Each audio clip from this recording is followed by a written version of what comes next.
thank you for joining us. I'm Diane Shea with the Emeritus Institute, and today we have a very special guest, Mr. Richard Meyerson, the 2020 Emeritus Institute Associate Faculty of the Year.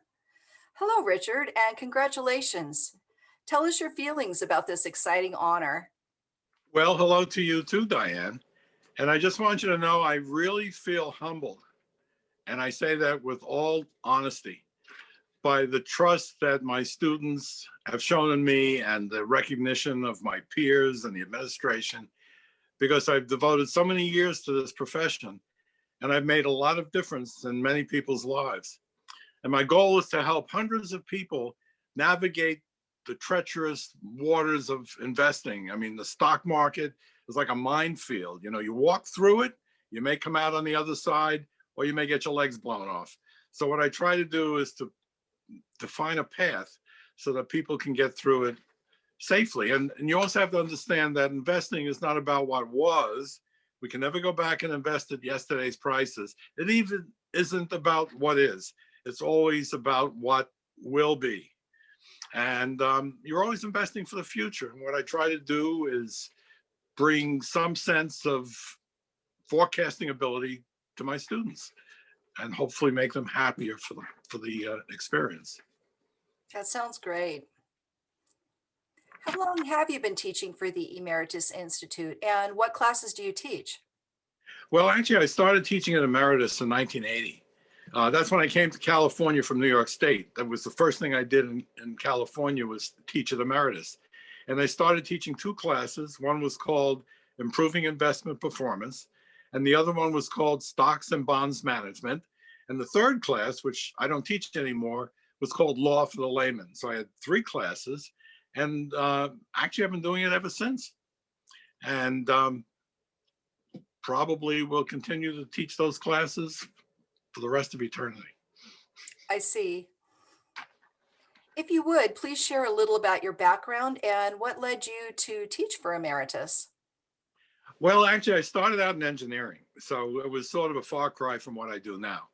And back in the day, I got an engineering degree from Rensselaer Polytechnic Institute in Troy, New York. That's where I lived in New York State. And then I went and I got a Master's of Business Administration and Marketing from Syracuse University. And then after that, I went into business. We had a family business. We manufactured power supplies, little electrical products. And I stayed with that until we ran into some competition from a foreign manufacturer that we just couldn't actually compete with. So I moved into my next level of interest, which was law. I went to New York Law School and I obtained a Juris Doctor degree and actually practiced law in New York State for a few years. Until one day, my wife and I got tired of walking out the door and having snow up to our eyeballs. So we were looking at the travelogue on TV one day, and there were these palm trees in Beverly Hills. And we said to ourselves, you know, here it's snow and there it's sun. Why don't we go see what that's like? And I happened to have a cousin that lived in Mission Viejo. So I packed up. We all went to Irvine, which is where I still live. And lo and behold, my cousin who lived in Mission Viejo was also a dean at Saddleback College. And he got me a job teaching classes. I had nothing else to do. I mean, I wasn't a member of the California Bar and I didn't know anybody. And I started teaching in 1980, and I've been doing it ever since. And that's how I got into teaching at Emeritus. Okay, there's been a lot of other stuff in between, real estate, commodities and stock brokerage, and so on. That's a great background. Very interesting. Since your class content must be very current as the financial scene changes, how do you go about preparing for and teaching your classes? Well, you know, I always believe that if you love what you do, it comes naturally. I mean, almost by osmosis. So it's not really difficult if you like it. If you hate it, of course, it's like hammering a square peg into a round hole. So what I do is I read the Wall Street Journal every day and Barron's on the weekends. And every morning I watch CNBC, you know, the investment channel on cable TV. And I really haven't missed a day ever since I started this, all the way back in 1970, even prior to my coming to California. And basically what I do is I try to put all of this together into a cauldron, which includes politics, social trends, international relationships, because life is a continuum. You know, it's not compartmentalized. Today we're going to do this, tomorrow we're going to do that. And the stock market is really a psychological mechanism where investors are going to be either optimistic and bid prices higher, or they're going to be pessimistic and bid prices lower. And all of that I need to understand. I need to know what makes the markets tick. Why do people sell? Why do people buy? So I ingest as much of the stuff as I can, goes into my subconscious mind, I guess. While I sleep, I come up with brilliant ideas, and I say that with tongue in cheek because nobody knows the future, and I'm the first to admit it.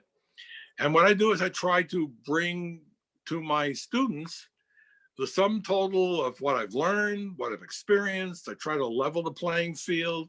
You know, sometimes when you're in a tornado, you're being blown hither, thither, and yon. And right outside the tornado, the sun is shining. So when we get a tornado like we had last March in the stock market, I say, listen, it's all a lot of turbulence now, but let's look outside the boundaries here. Let's calm down, take it easy. I've been there, done that, always came out the other side better, stronger, wealthier, smarter, whatever it is. So I try to bring that to my students so that they can not get themselves in a dither and let emotions dictate their decisions. Well, your answer tells me just how hard you work to teach your classes to get your students the very best information. What's your main message to get across to students about investing? Well, you know, I might have already alluded to this, but the way I look at the markets is that the stock and bond markets are very similar in some respects to a casino, right? As a matter of fact, like a rigged casino, because it's not really just a fully honest kind of an operation. So when you walk into a casino, you don't walk in there expecting to lose your shirt. You walk in there hoping you'll come out wealthier than you started. But you have to also understand there's a good chance you're going to go broke. You have to control yourself. You have to understand what you're doing. You have to play the games you understand. You have to play against people that are your peers. You don't want to sit down at the high stakes poker table if you don't know how to play poker, because that's a guarantee you're going to come out broke. So the message I try to get through to my students is that this is a risky effort. This is an unpredictable effort. We're trying to forecast the future. There's no assurance that we're going to get it right. And if you can't do all this stuff, which means using current information, accurate information, analyzing the information, being confident enough to actually get in there where the rubber meets the road and do it, and being flexible enough to admit you make a mistake when you make a mistake and get out before the damage becomes irreparable. I mean, these are some of the things I try to get through to my students. And also to keep them humble, to make them understand that they should never confuse a bull market with genius, which means that if you're doing well, it's a temporary thing. Learn when to take your profits, learn when to take some of your toys and go home. Because if you wait too long, you're going to wind up on the wrong end of the stick. So to summarize this question, there's an old saying, bulls make money, bears make money, hogs get slaughtered. Okay. So what I try to do is to keep them bulls, keep them bears, no hogs in my class. Again, really great advice. I'm learning a lot myself. I've personally heard from students over the years how much they enjoy and benefit from your classes. What would you say you get from your students? Well, I'll tell you, there's one of me every semester, and there's 400 of them.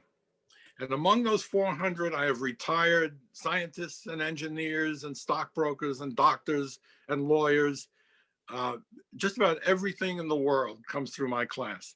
And they're smart, they're alert. In many cases, they know more about certain things than I do. And what I do is I try to draw it out of them. I encourage them to contribute, to share, because it's no skin off their back to share something that they know that could be beneficial to the entire group. So when they say something, not only does the collective consciousness of the group benefit, but so do I. So what I do is I take their recommendations and I invest in it, and I get fabulously wealthy at their expense. And I say that again with a certain amount of tongue in cheek. but I learned things from them. I learned a certain amount of humility from them because I understand that opinions are just that, there's no way of knowing who's right or who's wrong, except with the benefit of hindsight. So what I do is I encourage open discourse, share all their ideas, don't worry about consequences, just be civil, just be respectful. And I come away richer and happier for the experience, to be quite honest with you. That's great. I love that the students get as much from you and as you get from your students. We do have wonderful students. Yes. Richard, thank you for your time today, and I want to congratulate you again on this very well-deserved honor. We consider ourselves very lucky to have you on the Emeritus Institute team. Well, Diane, let me just say this in wrapping up this short interview. I want to repeat that I'm really honestly, deeply honored to have received this award because I've been doing this for 41 years, and it's always good to be, recognized for the time and the effort and the sacrifices. And the Zoom thing has been a sacrifice for me because I like to interact with my students, and talking to you on the screen is a bit different, and hopefully it won't last forever. And I've touched literally thousands of lives over the years, and I get positive feedback, and that reinforces my commitment to this job. And I want you to know that I'm going to be teaching these classes as long as the college will let me, and as long as I'm able to fight off the ravages of Father Time. Which we hope will be a very long time. I know it will. Well, that's our presentation for today. Thank you for joining us for our interview, students. We'll see you next time.